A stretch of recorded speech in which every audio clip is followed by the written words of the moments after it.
And from what I've seen, is that YOLO Cavalry Charge seems to be a fairly powerful, thanks to the combination of ability to heal and respawn, and one of the new mechanics, which is unit experience. Gunslinger, what do you think about it? Yeah, you guys are talking a lot about the YOLO shit that's been going on in the tests, and I think unit XP is the built-in kind of solution to that. That might not be the most effective, but yeah, once you kill units, and especially when you finish off units, you get a pretty big boost of experience. So that's supposed to be the built-in solution towards people just dying a bunch.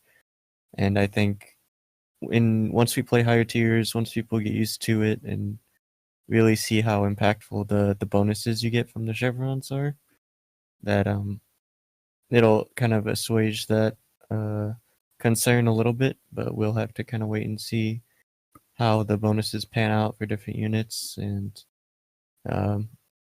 yeah, how people learn how to farm experience more efficiently and learn all the ins and outs of how the system actually works.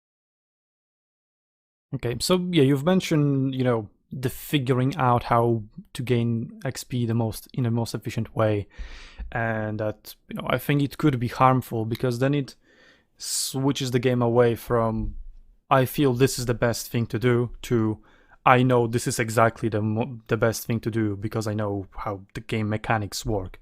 It's not like something I would do in real life if I was a commander, but it is definitely something I would do in game.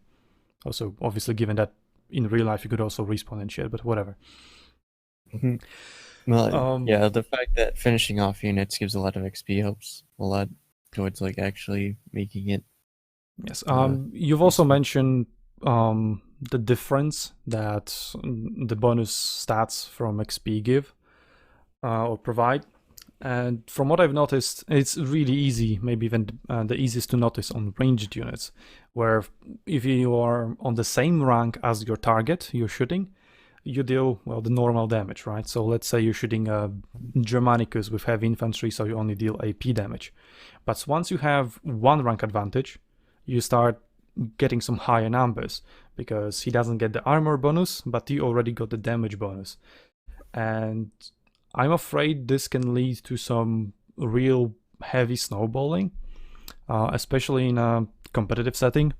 Because if you're talking about just random matches, it will even out more or less here and there. But in a competitive setting where people will stick together to a coherent plan, and once they get an advantage, they'll make sure they'll roll that home, as we've seen in multiple tournaments so far, although it was a different kind of advantage, but principle is pretty much still the same.